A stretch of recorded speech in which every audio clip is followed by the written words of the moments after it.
It's just that there was no way to have the private sector leading the recovery when we're declining at the fastest rate in our lifetimes. Fast forward to now. In December, the president's passing a bipartisan bill last December that's about investment incentives that are trying to get the private sector stood up.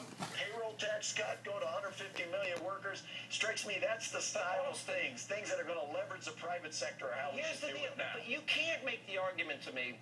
I'm sorry. When interest rates are 21.5%, and unemployment's at double digits, and inflation is out of control, like in the Carter years, I don't buy the argument that President Obama inherited a worse economy than Ronald Reagan. And he's doing, I see it, as the opposite of everything that Reagan did. And, you know, last recovery summer, Joe Biden was promising 500,000 jobs a month. The president himself has made, you know, by this point in his presidency, we were supposed to have 5 million jobs, not a net loss, according to the Bureau of Labor Statistics, of 2.5 million jobs. Well, now, wait a minute. The Bureau of Labor Statistics, you're counting the second half of the free fall that we were in when the president took office. Since the stimulus. The fall ended.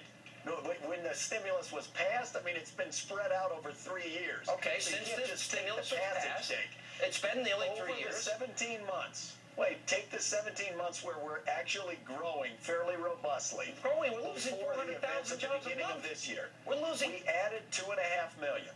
We added 2.5 million jobs. When the president takes office, we're losing almost 800,000 a month. When we slow that down and turn it around, we add 2.5 million. It has taken longer than we anticipated. There's no question about that. I can't let you get away. We've lost 2.5. Wait a minute. We've lost 2.5 million jobs. I'll send you the figure. I have it here. What you're doing is you're adding the fall to the rise. We lose over the course of the downturn 8.5 million. We then come back 2.5 million. We don't even count all the people that are unemployed anymore. We have the underemployed. When you add the unemployed, those that have given up looking for work, we're at 17–18%. Obama promised it would be at 8%. We spent all this stimulus money. Wait a minute, and you're justifying more spending. Numbers. It's not me. Look at the president's approval ratings. Look at the president's success. Look at how the American people feel about the economy. Now, the president went on his Midwest bus tour, and this is what he said. He said, well, let me play it, that his opposition would rather see their enemies lose than America win. Watch this. What's happening in Washington these days is there's a group of folks who think that I'd rather see my opponent lose than see America win. There are folks who are willing to engage in political brinksmanship even if it costs the country. You don't think that coming from a president that lectures on civility, that's over the top, to call Bush unpatriotic? I'm just an economist.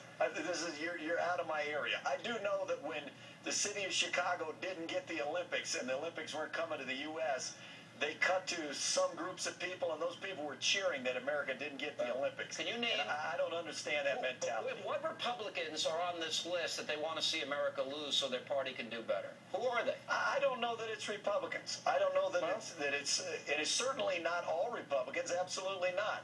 But here's when the president says, when the president's proposing ideas that are Republican ideas historically and bipartisan ideas historically, but there's a group of people, some in Congress and some outside of Congress, who it doesn't matter whether it was a Republican idea. If the president's for it, they're going to hold it up and filibuster it. I think that's a mistake.